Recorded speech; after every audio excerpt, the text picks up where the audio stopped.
विद्यार्थियों नमस्कार। हिंदूर्मी स्पर्श हिंदी व्याकरण की कक्षा में आप सभी का स्वागत है।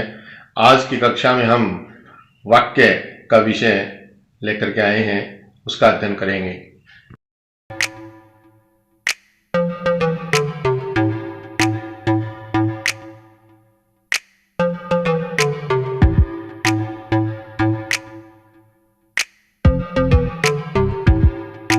आज का हमारा विषय है वाक्य।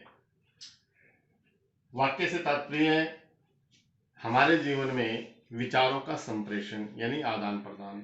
जब हम किसी को कोई बात कहते हैं या उसके द्वारा कही गई बात को समझते हैं तो इसमें दो या दो से अधिक शब्दों का एक समूह होता है।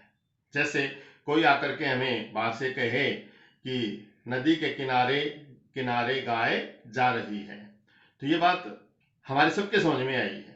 घर में ही कोई बच्चा हमें कहे, अपनी माँ से कहे कि माँ मुझे भूख लगी है या मुझे नींद आ रही है, बड़ा बच्चा कह रहा है कि मुझे बाजार जाना है, मुझे पढ़ने के लिए किताब चाहिए, तो इन वाक्यों में हम ये समझते हैं कि दो या दो से अधिक ऐसे शब्द हैं जो अपनी बात को समझाने में समर्थ हैं, और इसी को हम क्या कहते हैं, वाक्य कहते हैं। वाक्य भाषा की मुख्य इकाई है, यानी हमें यदि अपने विचार कहीं व्यक्त करने हैं तो उसमें हमें भाषा की आवश्यकता पड़ेगी, और जहां भाषा की आवश्यकता पड़ेगी वहां हमारे पास क्या होने चाहिए, सार्थक शब्द होने चाहिए। निरर्थक शब्दों का इस्तेमाल सार्थक शब्दों के साथ हम कर सकते हैं, अकेले हम निरर्थक शब्दों का इस्तेमाल नहीं कर सकते हैं। जैसे हमने यहाँ लिखा भी आपके नोट्स के लिए, भाषा की मुख्य इकाई क्या है, वाक्य है। यानी वाक्य के अभाव में भाषा की कल्पना करना संभव नहीं है। परिभाषा क्या है इसकी, दो या दो से अधिक सार्थक पदों का वह समूह जो वक्ता का भाव स्पष्ट करे वाक्य कहलाता है। यहां पर हमने लिया पद, एक शब्द को ही हम क्या कहते हैं, पद। जब एक शब्द वाक्य के अंदर प्रयोग कर लिया जाता है तो वह क्या कहलाता है, पद कहलाता है, शब्द नहीं रहता है।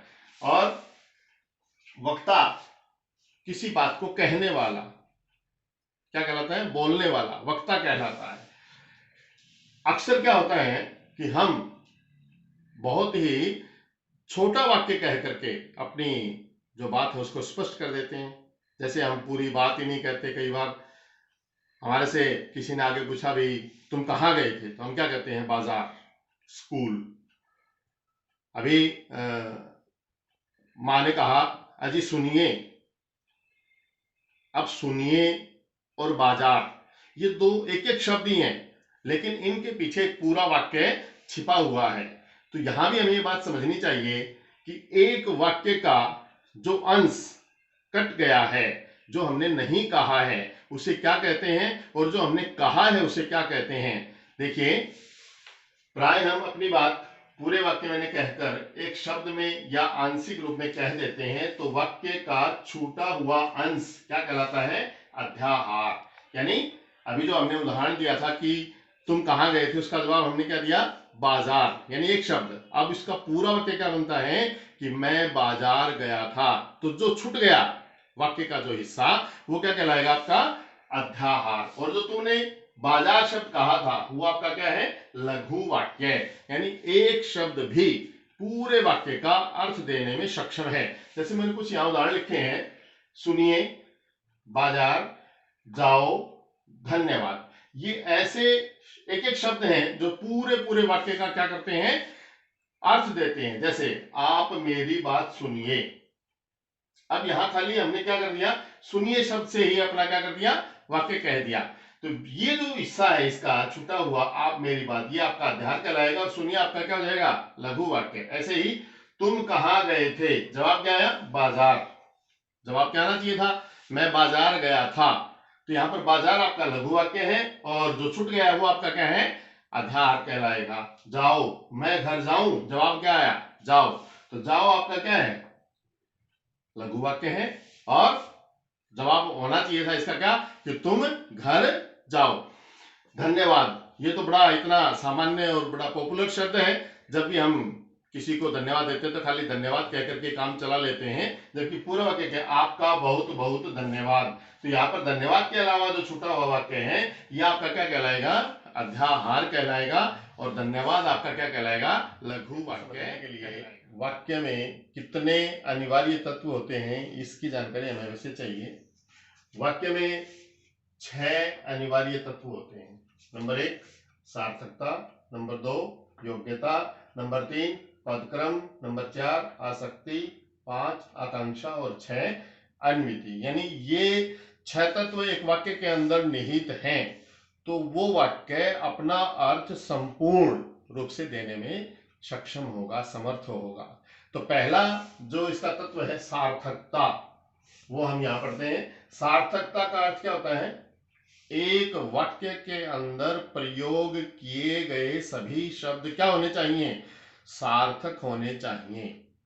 जैसे हमने यहां लिखा चलो घूमने चलते हैं, यहां पर एक शब्द है घूमने, इसकी जगह यदि कोई व्यक्ति आकर के हमें कहे चलो घूमने चलते हैं, क्योंकि घूमने के साथ घूमने जो शब्द है वो निरर्थक है, तो अकेला यदि निरर्थक शब्द हम प्रयोग करते हैं तो वो अपना वैसा अर्थ देने में सक्षम नहीं होता जैसा सार्थक शब्द अपना अर्थ देने में सक्षम होता है। दूसरा वाक्य देखिए, हमने अभी अभी ठंडा पिया है। अब ठंडा के साथ जो निरर्थक शब्द वो क्या है, वंडा। आप जाकर के दुकानदार से कहिए कि हमें एक एक वंडा दीजिए, तो दुकानदार कहेगा अगली दुकान देखिए यहां पर वंडा नहीं मिलता है। मेरे कहने का समझे क्या, एक वाक्य के अंदर हमेशा सार्थक शब्द ही प्रयोग में लाए जाने चाहिए और एक शब्द के बाद दूसरा जो शब्द है वो वाक्य में उत्सुकता पैदा करता है। यदि बीच में निरर्थक शब्द आ जाता है तो वहां पर अर्थ में अवरोध पैदा हो जाता है। दूसरा इसका तत्व है योग्यता। योग्यता का अर्थ होता है क्षमता। हमने वाक्य में जो शब्द प्रयोग किए हैं उनकी क्षमता क्या है, वाक्य में प्रयोग किए गए कर्ता, कर्म और क्रिया में जो क्रिया है वो कर्म के अनुरूप होनी चाहिए। हम यहां पर लिखते हैं घोड़ा घास पीता है। अब जो घास शब्द है इसकी क्षमता पीने में नहीं, क्या है यहाँ पे, घोड़ा घास चरता है। हम लिखे श्यामा पेट्रोल से नहा रही है। पेट्रोल है वो नहाने के काम नहीं आता, स्पष्ट है। तो हम क्या कहेंगे यहाँ पे, श्यामा जल से स्नान कर रही है। दूसरा उदाहरण और देखिए यहाँ पे तीसरा, किसान आग से खेत सींचते हैं। आग से कभी खेत सींचा ही नहीं जाता।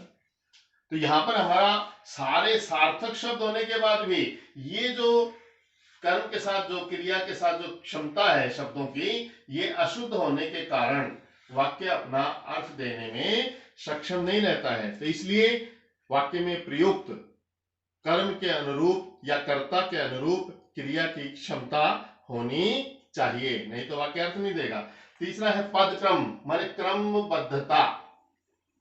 हिंदी व्याकरण के अनुसार वाक्य के प्रारंभ में कर्ता, फिर कर्म और फिर क्रिया आनी चाहिए। यदि हम वाक्य को लिखते हैं राम ने रावण को मारा, तो हमारे समझ में आ गया। हमने इन क्रम को बिगाड़ दिया। हमने क्या लिखा, मारा राम को ने रावण। अब इस वाक्य में सार्थक शब्द होते हुए सारे शब्द सार्थक हैं, लेकिन इसका अर्थ समझ में आने में दिक्कत आ रही है। मेरे कहने का अर्थ है एक वाक्य के अंदर प्रारंभ में कर्ता, फिर कर्म और क्रिया, यदि व्याकरण के नियम का पालन करते हुए भी हम क्रिया को पहले लेकर के आते हैं तो उस वाक्य में अर्थ की स्पष्टता होना अनिवार्य है। अब देखिए आसक्ति माने निकटता। एक वाक्य के अंदर प्रयोग किए गए सभी शब्दों में क्या चाहिए, निकटता चाहिए, समीपता चाहिए। जैसे हम कोई बात कहते हैं घर में, या कोई अपनी कहानी सुना रहा है और हम एक शब्द कह करके क्या हो जाते हैं, चुप हो जाते हैं। जैसे अभी मैं तुम्हें समझा रहा हूं और मैं कहते कहते चुप हो जाऊं तो आप इंतजार करेंगे कि अगला शब्द क्या आएगा। तब से पहले हम क्या हुए, पहला शब्द क्या था वो भूल जाएंगे। उदाहरण के लिए देखिए, वह, बीच में इतना अंतराल हो गया, बहुत, फिर अंतराल, अच्छा, वक्ता है। ये बीच में जो खाली स्थान है ये न तो भाषा की शैली है और न ही वाक्य का अर्थ देने में सक्षम है।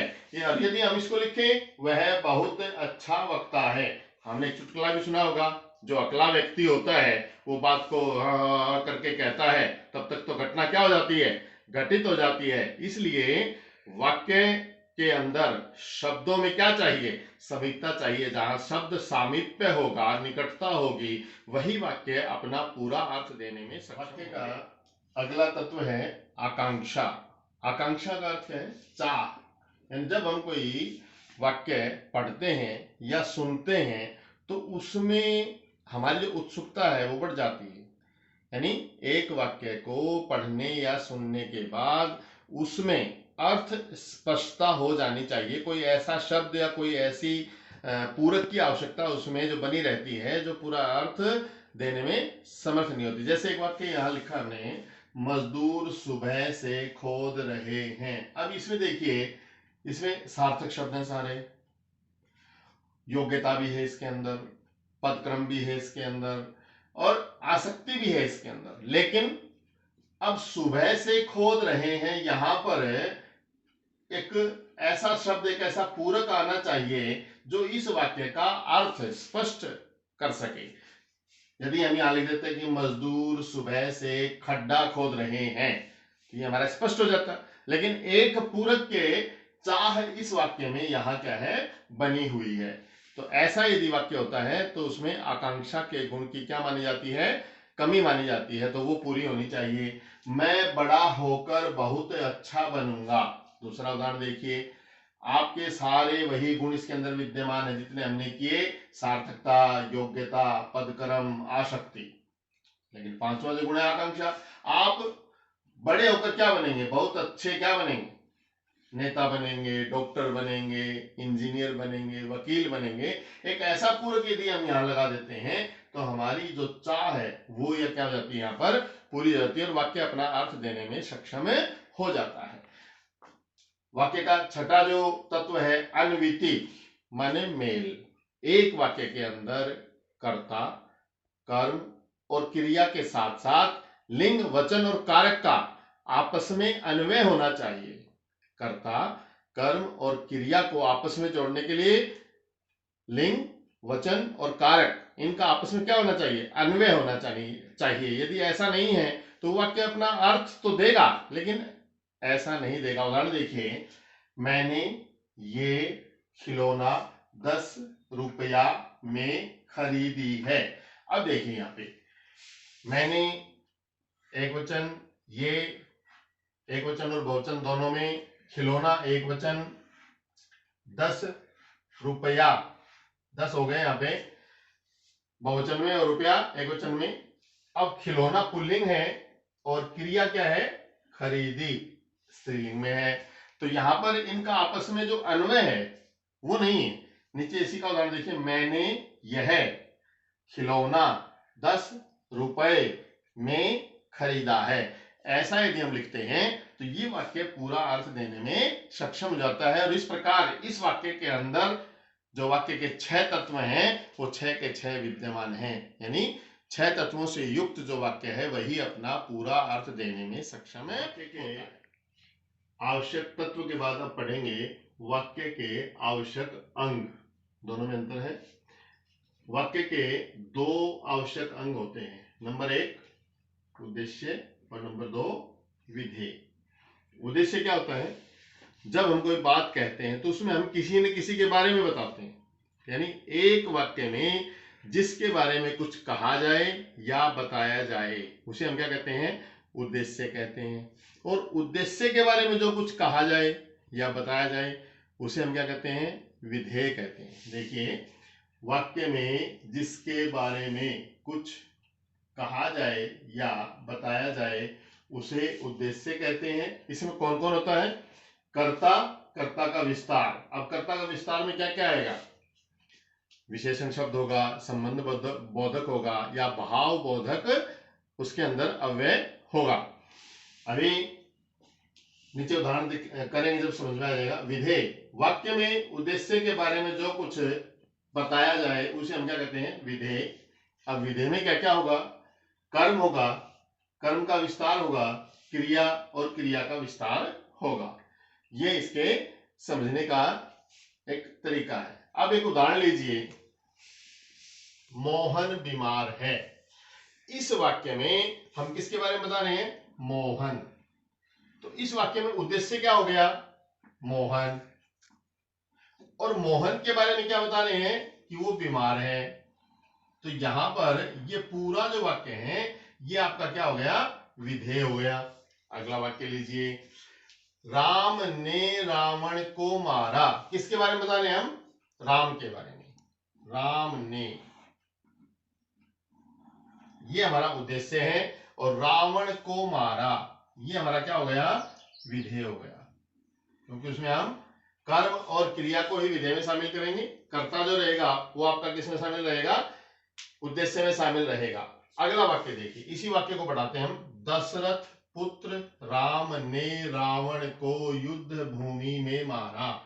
अब इसमें उद्देश्य क्या है, क्योंकि कर्ता तो राम ही है, तो यहां पर ये इतना तो हमारा क्या हो जाएगा, उद्देश्य हो जाएगा।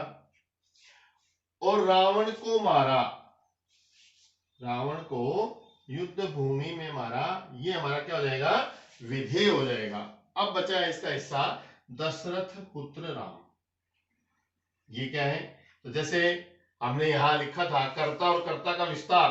अब इस राम के बारे में और बढ़ाकर के बताया गया कि राम कौन है, दशरथ का पुत्र है। तो यहाँ पर दशरथ का पुत्र क्या हो जाएगा, आपका उद्देश्य का विस्तार कहलाएगा, यानी कर्ता का विस्तार।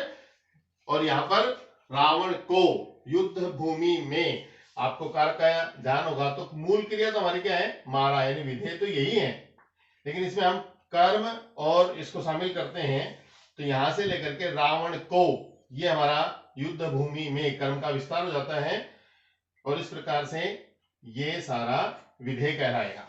एक जो बहुत ही पॉपुलर उदाहरण है, जो ये समझ लेता है उसको उद्देश्य विधेय समझ में आ जाते हैं। हमारे गांव के कोने में शिव मंदिर है।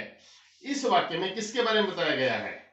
अब जिस बच्चे ने समझा है वो तो क्या बताएगा, सही बताएगा, क्योंकि इस वाक्य के अंदर शिव मंदिर के बारे में बताया गया है। तो यहाँ उद्देश्य हमारा क्या हो जाएगा, शिव मंदिर हो जाएगा। और ये जो है ये सारा आपका क्या हो जाएगा, उद्देश्य का विस्तार हो जाएगा। और बचा क्या है यहाँ पे, है। तो इसमें हम क्रिया को शामिल करते हैं। तो है हमारी क्रिया है, यहाँ पे जो हम क्रिया के पाठ में पढ़ के आए हैं, है सहायक क्रिया है। तो हमारे इस वाक्य में जो विधेय बचेगा वो क्या है बचेगा। और इस वाक्य का विधेय क्या कहलाएगा। ये विद्यार्थियों, उम्मीद करता हूँ वाक्य का पाठ आपको अच्छी तरह से समझ में आया होगा। हमने बारीक से बारीक जो बातें हैं वो इस पाठ में शामिल की हैं। और आप लाइक और सब्सक्राइब करते हुए हिंदुर्मी स्पर्श चैनल के साथ बने रहिए और नए पाठों की जो वीडियो हैं उनके साथ लाभ उठाते रहिए।